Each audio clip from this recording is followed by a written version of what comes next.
어느 민족, 어느 국가에나 예식이 있기 마련입니다. 예식을 통해서 우리는 그 민족의 문화나 전통 또는 생활 습관 등을 알 수가 있죠. 며칠 전에 TV에 나오는데 보니까요, 파키스탄에서는 결혼을 하는데요, 전통적인 결혼은 약 7일 동안 한다고 합니다. 그리고 비용은 우리나라 돈으로 약 1,000만 원이라고 하는데요, 그 나라는 우리나라 1,000만 원이지 그 나라에는 엄청나게 큰 돈이라고 이야기를 합니다. 우리나라는 어떻습니까? 결혼 준비 때문에 사랑도 포기하는 경우들이 있죠. 예단 준비하고 뭐 양가 이렇게 다니다가 결혼 준비하다 깨지는 사람들도 있다고 이야기를 합니다. 그런데 왜 그렇게 힘든 결혼식 꼭 해야 돼요? 그냥 결혼 뭐예요? 혼인 신고식만 해도 부부 아닌가? 부부 맞잖아요. 여긴 다들 결혼해가지고 가만히 있는데, 여러분 우리나라 법은요, 혼인 신고만 하면 정식 부부로 인정됩니다. 근데 왜 결혼식을 해야 돼요? 돈만 많이 들고 왜 결혼식을 해요? 결혼식을 통해서요, 사람들에게 이제 우리가 부부가 되었습니다, 여러 사람들에게 공표하는 것이죠. 이 예식이라는 게 그렇습니다.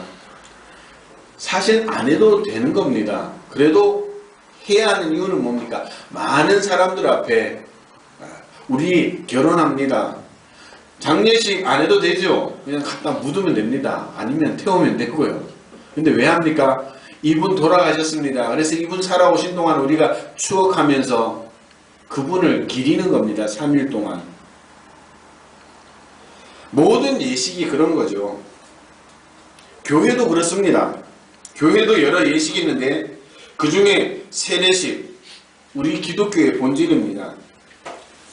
그리스도인이 무엇을 해야 되는지, 어떻게 살아야 되는지 기본적인 원리들을 가르치고 그렇게 세례식을 해주고 있습니다.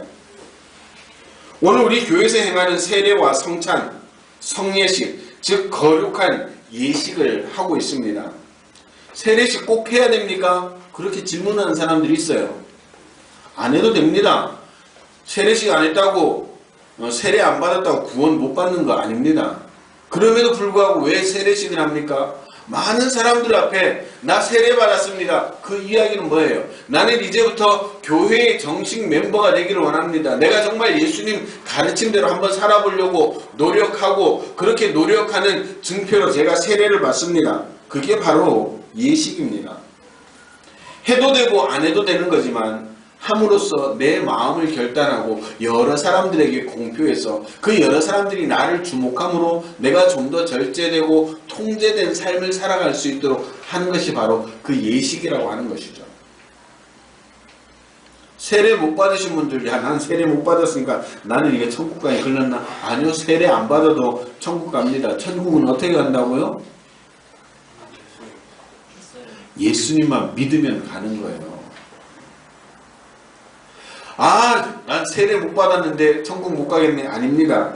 세례 종류는요, 크게 두 종류가 있습니다. 첫 번째 성령 세례, 두 번째 물 세례가 있죠. 오늘 이제 우리 김만자 성도님이 받으실 세례가 물 세례입니다. 이것은 물을 머리에 얹고, 세례도 여러 가지 방법이 있습니다. 물에 완전히 잠기는 그런 물 세례도 있지만 우리 감리교는 그냥 머리에 대는 그 정도로 세례를 하는데요. 이 세례는, 물세례는 형식적입니다. 더 중요한 건 뭐냐면 성령세례죠. 성령세례는 우리가 예수를 믿기 시작하면서 단 이례적인 사건입니다. 그럼 내가 성령세례를 받았나 안 받았나 어떻게 확인을 됩니까? 성경에 보니까요, 예수님이 나의 구주십니다. 예수님이 나를 위해 돌아가셨습니다. 나는 성경의 모든 말씀이 진리임을 믿습니다라고 고백하는 그 사람은 이미 성령 세례를 받았다라고 성경은 그렇게 증거를 하고 있습니다. 예수님을 나의 주라고 고백하는 것은 성령 받지 않고는 불가능하다고 성경은 그렇게 가르치기 때문에 예수님이 나의 구주십니다. 나는 예수님 믿기를 원합니다. 성경의 말씀이 나는 진리임을 믿습니다라고 하는 그렇게 고백받은 사람들은 자기가 부인을 해도 이미 성령 세례를 받았다는 겁니다. 중요한 건 뭐예요? 성령 세례라고 하는 것이죠. 성령 세례를 받은 사람은 물 세례와 상관없이 천국에 가는 겁니다. 그 성령 세례를 받은 이후에 우리의 신앙을 훈련받고 점검받아서 이제 새롭게 내가 정규 기독교인, 이 행복한 교회 성도로 정말 열심히 살아가겠습니다라고 하는 그런 표식으로 물 세례를 받는 겁니다.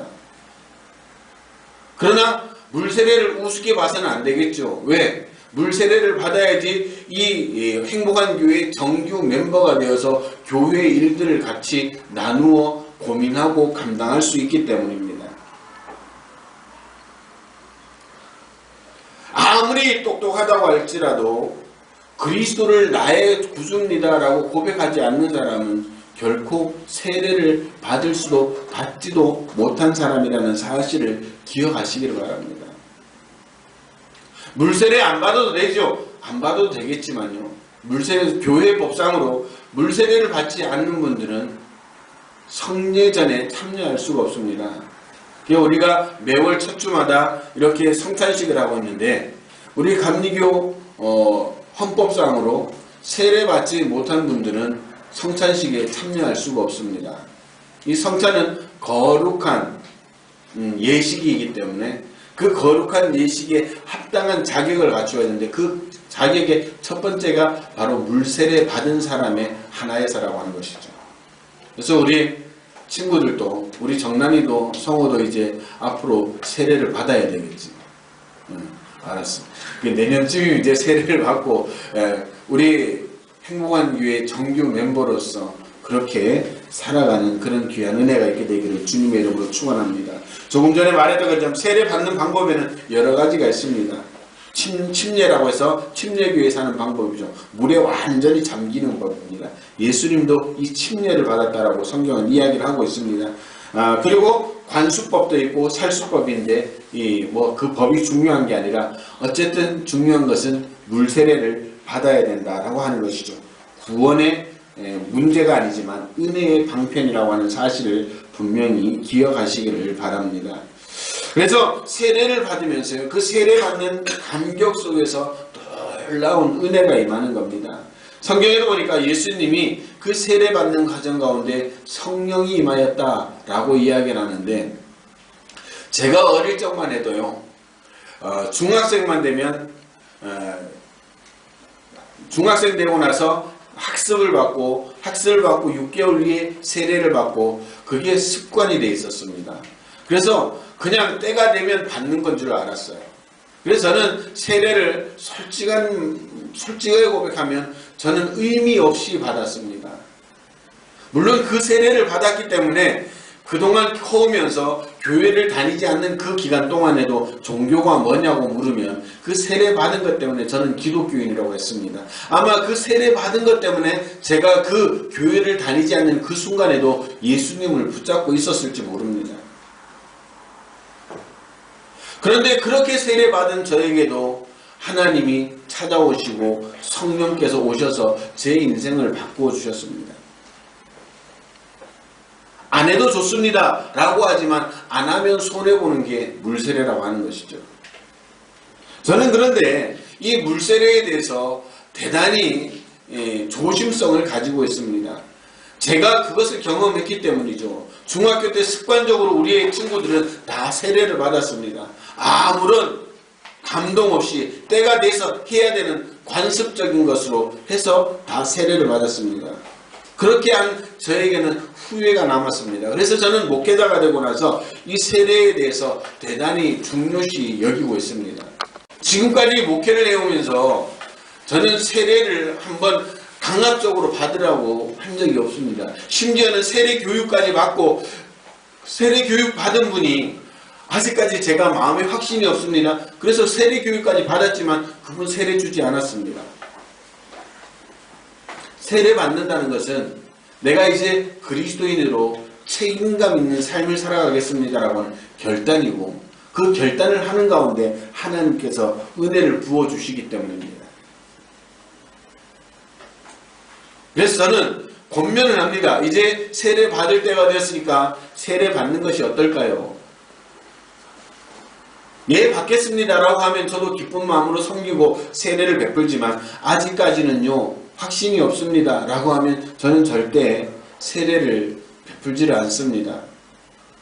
앞으로도 목회 방침이 그럴 거고요. 여러분들이 이제 신앙생활하다 난 세례 받고 싶다 라고 하면 언제든지 저에게 세례를 요청하시면, 어떤 교회들은 뭐 1년에 몇 번 정해놓고 하는 것 같은데, 저는 세례 요청하는 분들이 있으면 그 요청하는 분을 중심으로 그때 또 세례 받을 분들, 다른 분들을 공고를 해서 권면해서 받겠다고 하면 그때 바로 세례 교육하고 세례를 베풀 예정입니다. 지금까지도 그렇게 해왔습니다.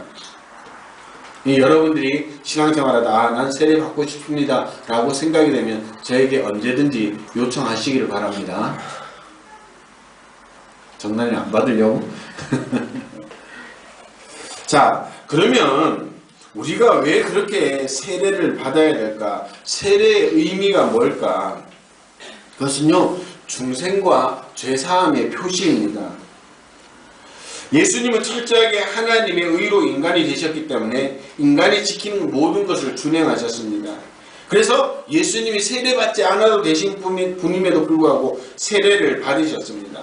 오늘 우리가 세례를 받는 것은 그 예수님을 그리스도로 믿고 신앙을 고백하는, 그리고 예수 그리스도 앞에서 내가 죄인입니다 라고 하는 그 표시로 세례를 받게 되는 겁니다. 세례 안 받아도 됩니다 라고 하는 사람은 교만한 사람이죠. 세례하는 이 과정 가운데 나는 죽고 예수님으로 삽니다 라고 하는 의미가 있습니다. 조금 전에 말씀드렸던 침례라고 하는 것, 여러분들 물속에 푹 빠졌다가 쑥 올라오는데요, 그 침례가 바로 그런 의미입니다. 물속으로 들어가는 나는 이제 그 물속에서 죽고 물속에서 나오는 나는 새롭게 예수님으로 인해 태어난 새로운 인생을 살아가는 사람입니다 라고 하는 의미를 가지는 게 바로 세례라는 것입니다. 그래서 세례라고 하는 것은 그리스도와 함께 죽고 그리스도와 함께 다시 살리심을 받는 표시, 부활의 의미도 있다라고 하는 사실입니다. 기독교는 나를 죽이는 종교입니다. 나를 날마다 십자가에 못 박는 종교입니다. 그래서 내 욕심, 내 마음, 내 의지, 내 지식, 내 경험을 끊임없이 날마다 십자가에 못 박는 그런 과정이 있어야 되는 겁니다. 그 못 박는 과정의 가장 첫 걸음이 뭐냐? 바로 세례라고 하는 것이죠. 나는 물 안에서 죽고 새로운 사람이 태어납니다. 예수님을 인해 내가 새로운 사람으로 태어납니다. 그것이 나를 죽이는 첫 번째 걸음입니다. 그리고 그 세례 받은 이후에 날마다 나를 십자가에 못 박는 작업들을 필요로 하는 것이 바로 우리 기독교 신앙이다라고 하는 사실을 분명히 기억하시기를 바랍니다. 내 스스로가 십자가에 못 박을 수가 없습니다.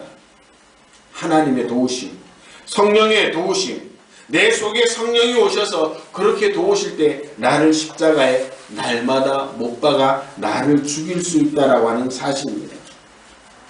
기독교는 죽는 종교입니다. 내가 그리스도와 함께 장사 지내는 것, 그것이 바로 세례인 것입니다. 죽은 사람이 몸된 교회의 보배이고 복받는 사람이고 성숙한 인격, 성숙한 신앙을 가지는 사람이 됩니다. 내가 죽는 그 자리에 하나님께서 한없는 은혜를 부어주십니다. 내가 죽지 않으면 하나님이 결코 일하지 않습니다. 내가 죽어질 때 하나님, 나는 아무것도 아닙니다. 나는 아무것도 할 수 없습니다. 그래서 나는 하나님 앞에 죽습니다. 내가 십자가 앞에서 내가 그래서 죽습니다 라고 나를 내려놓고 죽는 그 순간에 하나님께서 그렇게 죽는 저와 여러분들을 붙잡으시고 하나님의 일을 하신다는 사실을 기억하시길 바랍니다. 위대한 사람이 되기를 원하십니까? 정말 하나님 앞에 기억되는 사람들이 되기를 원하십니까? 이 행복한 교회 역사 가운데 정말 기억될 만한 사람 되기를 원하십니까? 죽으시기를 바랍니다. 하나님 앞에 철저히 깨어지고 십자가 앞에 철저히 깨어지시기를 바랍니다. 그렇게 깨어질 때 하나님이 여러분들의 인생을 도우시고 여러분들의 신앙을 도우십니다. 오늘 그 깨어지는 첫 자리가 바로 세례라고 하는 그 자리를 기억하시고, 오늘 저와 여러분들이 그 세례받던 그 시간을 다시 한번 기억하시고, 그때의 마음, 그때의 믿음을 회복하시는 귀한 역사가 있게 되기를 주님의 이름으로 축원합니다. 세 번째, 이 그리스도의 세례라고 하는 것은 그리스도의 옷을 입는다라고 하는 의미입니다. 세례를 받았다는 것은 그리스도인이라는 외적인 표시입니다. 왜 세례를 받아야 됩니까? 참 교인인지 아닌지 알 수가 없기 때문이죠. 그러므로 세례는 예수 그리스도에게, 내가 이제 앞으로 예수 그리스도에게 속하겠습니다. 이제 예수 그리스도와 한 몸이 되겠습니다. 나는 이제 그리스도인이라고 하는 새로운 신분을 갖겠습니다라고 하는 그런 표식이 바로 세례입니다. 세례받는 우리들은 예수 그리스도의 십자가의 사랑에 감격해서 어떠하든지 나를 죽이는 작업을 시작해야 하는 것입니다. 나는 죽고 예수로 사는 사람, 내 의지를 죽이고 예수님의 의지로 살아가는 사람, 내 뜻을 죽이고 예수님의 뜻으로 살아가는 사람, 바로 그 사람이 세례받은 사람이라는 사실을 기억하시기를 바랍니다. 오늘 우리가 세례받는 그 의미가 바로 그곳에 있다는 사실, 이제 내 의지, 내 뜻이 아니라 예수 의지, 예수 뜻으로 살아가기로 결심하는 그 자리가 바로 세례의 자리라는 사실을 기억하시기를 바랍니다. 그리고 마지막으로 세례는 그리스도의 자녀된 표요, 구원과 승리의 표입니다.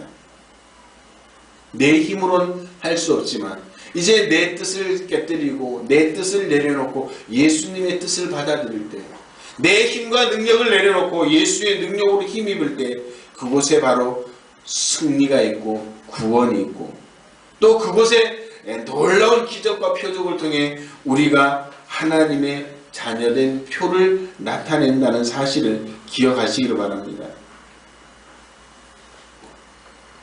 사랑하는 성도 여러분, 세례는 은혜의 징표입니다. 세례를 받지 않았다고 해서 구원받지 못하는 것은 아닙니다. 그렇다고 해서 세례받는 일을 소홀히 해서는 안 됩니다. 세례는 그리스도인이라는 외적인 표시이기에 그리스도인으로의 객관적인 인정을 받는 표식이라는 사실, 그리고 아울러 세례받는 그 순간에 하나님께서 기뻐하신다는 사실을 기억하시기를 바랍니다. 예수님께서 세례받는 그 순간에 하늘에서 음성이 들렸습니다. 기뻐하는 사람이다.